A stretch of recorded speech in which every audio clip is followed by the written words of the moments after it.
Hi hello thinker thought YouTube ఛానల్కి స్వాగతం. నా పేరు డాక్టర్ సూర్యనారాయణ.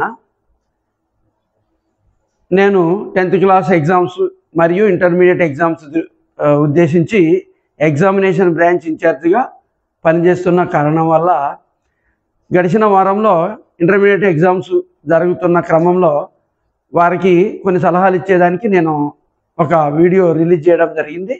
అదేవిధంగా ప్రస్తుతం ఏపీలో ఎగ్జామ్స్ నిర్వహించబడుతున్నాయి. 10th స్టార్ట్ అయినాయి మొన్న 2 రోజుల నుండి. మరో 2 రోజుల్లో Telangana 10th class exams start కాబోతున్న సందర్భంగా ఈ థింకర్ థాట్స్ యాజమాన్యం మరొక వీడియోని రిలీజ్ చేయమని నన్ను ఆహ్వానించడం జరిగింది. సరే, నేను అంగీకరించి ముందుకు రావడం జరిగింది. ముందుగా నా గురించి ఒక చిన్న ఇంట్రడక్షన్ని మీ ముందు ఉంచదలుచుకున్నా. నా పేరు డాక్టర్ సూర్యనారాయణ. నా విద్యా విధానము ఒక పద్ధతిలో ఉన్నది, అది మీ ముందు ఉంచదలుచుకున్నా. 1990 వరకు స్కూల్ ఎడ్యుకేషన్, 2000 వరకు కాలేజెస్ ఎడ్యుకేషన్, 2010 వరకు యూనివర్సిటీ ఎడ్యుకేషన్, PhD వరకు ముగించుకున్న తర్వాత ఒక దశాబ్ద కాలం టీచర్ ఎడ్యుకేటర్గా ఉద్యోగాన్ని నిర్వహించి మరొక దశాబ్ద కాలం నుండి 10th ఇంటర్మీడియట్ని ఉద్దేశించి పాఠ్యాంశాలు బోధిస్తూ ఎగ్జామినేషన్ ఇన్ఛార్జిగా ఉన్న కారణం వల్ల నాకు ఈ అవకాశాన్ని కల్పించడం జరిగింది. ప్రస్తుతం మనకి 10th ఎగ్జామ్స్ ఏపీలో స్టార్ట్ అయినాయి 2 రోజుల ముందు. మరో 2 రోజుల్లో తెలంగాణ ఎగ్జామ్స్ స్టార్ట్ కాబోతున్నాయి. అయితే ఈ ఎగ్జామినేషన్కి విద్యార్థులు ఏ రకంగా ఎగ్జామ్ హాల్కి వెళ్ళి అక్కడ ఆ ఎగ్జామ్ హాల్లో ఉండవలసిన 3 గంటలు ఏ విధంగా ఉండాలనే దాన్ని మనం ముందుగా ఒకసారి తెలియజేయదలుచుకున్నా. ఎగ్జామ్ హాల్కి అందరు చెప్పినట్టుగానే 1 గంట ముందుగా మనకు చేరడం అనేది అది మనకి ఉపయోగపడే విషయం. అది గంట ముందుగా చేరుకోవడం వల్ల మనకి బయట పరిసరాలు పరిచయం అవుతాయి, పక్కనున్న ఫ్రెండ్స్తో పరిచయం అవుతుంది. లోపలికి ఎంటర్ అయిన తర్వాత మన రూమ్ ఈజీగా గుర్తుపట్టి అక్కడ కూర్చొని ఆ రూమ్లో ఉన్న మరొక 4గురితో పరిచయం ఏర్పాటు చేసుకుంటే మనకి ఆ ఎగ్జామినేషన్ హాలు ఈజీ అనిపించడానికి అవకాశం ఉంటుంది. తర్వాత ఎగ్జామినేషన్ హాల్లో మనం కూర్చున్న తర్వాత మనకి OMR షీట్తో పాటు 24 పేజెస్ బుక్లెట్ ఒకటి వస్తుంది. ఆ 24 పేజెస్ బుక్లెట్ని ఒకసారి ఆపండి, చెప్తా. అదే కొంచెం డిస్టర్బ్ అవుతున్నా. ఇక్కడ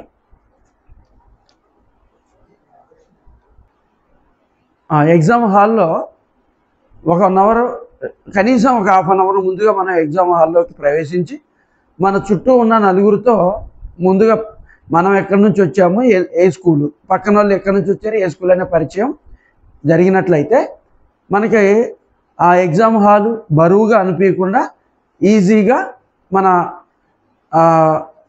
పరిచయానికి అలవాటు కావడానికి అవకాశం ఉంటుంది. దాంతోపాటు 10 నిమిషాలు పోగొట్ట ముందు ఇన్విజిలేటర్ మన ఎగ్జామ్ హాల్లోకి ప్రవేశించి మనకి OMR షీట్లు మరియు 24 పేజెస్ బుక్లెట్ని ప్రతి స్టూడెంట్కి ఇవ్వడం జరుగుతూ ఉంది.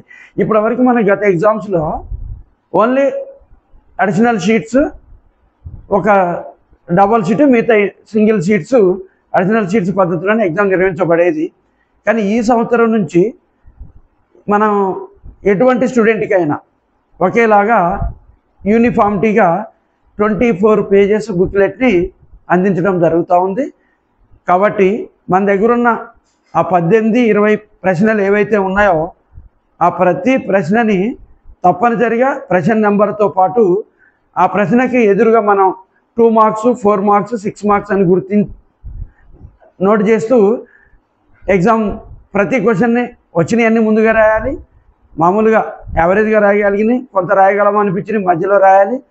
మళ్ళీ ఏమీ రాకున్నా కూడా ప్రతి క్వశ్చన్ అటెంప్ట్ చేసి ఆ 24 పేజెస్ బుక్లెట్ని మనము మినిమం 12 పేజీల నుండి 15-20 పేజీల వరకు కనుక రాయగలిగినట్లయితే మనకి దిద్దే ఎగ్జామినర్కి కొన్ని మార్కులు ఇవ్వాలని అనిపించడానికి అవకాశం ఉంది.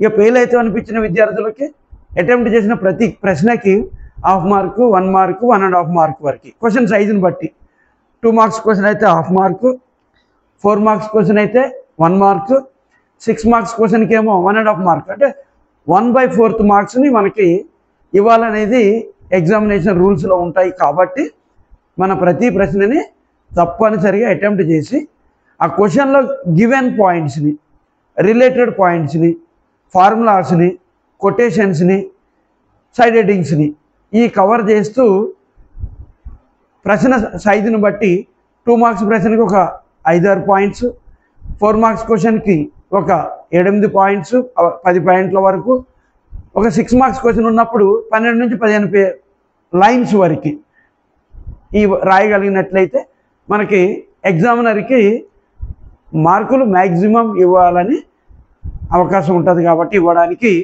తప్పనిసరిగా మనము వచ్చిన క్వశ్చన్లు ముందు రాయండి, కొంత రాయగలిగిన మధ్యలో రాయండి, ఏమీ రాకుండా లాస్ట్కి ప్రతి క్వశ్చన్ని అటెంప్ట్ చేసి చాయిస్ క్వశ్చన్ కూడా extra questions and side heading పెట్టి రాసినట్లయితే ముందు రాసిన ప్రశ్నకి 6 మార్కులకి 2 వచ్చినట్లయితే లాస్ట్కి రాసిన ప్రశ్నలో 6 మార్కులకి 6కి 6 వచ్చినప్పుడు ఈ 2 వచ్చిన దాన్ని ఎక్స్ట్రాగా కన్సిడర్ చేసి 6కి 6కి వచ్చిన ప్రశ్న ఆన్సర్ని మనకి టోటల్లో కౌంటింగ్ చేసే అవకాశం ఉంటుంది. కాబట్టి అందరూ తప్పనిసరిగా అన్ని క్వశ్చన్స్ అటెంప్ట్ చేయాలి. తర్వాత ఎట్టి పరిస్థితుల్లో ఎగ్జామినర్ని మనము ఇబ్బంది పెట్టే ప్రవర్తనని కనపరచకూడదు. మన ప్రతి ప్రవర్తన అనుకూలంగా ఉండాలి. మంచి నీట్ డ్రెస్సింగ్ ఉండాలి, మంచి నీట్ హెయిర్ స్టైల్ కానీ, ఇవన్నీ గడ్డాలు పెంచుకొని జుట్టు పెంచుకొని ఈ మధ్య మనము న్యూస్ పేపర్లో చూస్తూ ఉన్నాము. ఈ పుష్ప దమ్ము ఉంటే పట్టుకో అని ఏదో ఈ మధ్య వస్తుంది, అది మన వీడియోలో కూడా కనిపిస్తుంది. అది అట్లా ఏదో సినిమా పేరుని టైటిల్గా పెట్టుకొని ఎగ్జామ్ గోడల మీద, ఎగ్జామ్ సెంటర్ గోడల మీద రాస్తున్నారు చాలామంది. అది చాలా తప్పు. దాంతోపాటు ఎగ్జామ్ పేపర్లో కూడా ఎటువంటి కొటేషన్స్ని రాయకూడదు. ఇన్విజిలేటర్ని ఎప్పుడూ ఇబ్బంది పెట్టకూడదు. నువ్వు ఇన్విజిలేటర్తో మంచిగా ఉండగలిగితే, ఇబ్బంది పెట్టకుండా ఉండగలిగితే వారి ద్వారానే మనకి ఏదో ఒక సహాయం అందే అవకాశం ఉంటుంది. అది సహాయం ఏదో ఒక మంచినీళ్ళ రూపంలో జరగవచ్చు, ఒక మంచి పని కొరకు జరగవచ్చు. కాబట్టి ఇన్విజిలేటర్ని ఆ 3 గంటలు మనము మన సొంత వ్యక్తిగా భావించుకొని డిసిప్లిన్గా, సైలెన్స్గా ఉన్నట్లయితే మీకు చాలా వారి నుండి కూడా కొంత సహకారం అందే అవకాశం ఉంటుంది. కాబట్టి ఇన్విజిలేటర్తో ఎప్పుడు ర్యాష్గా ప్రవర్తించడం మంచిది కాదు.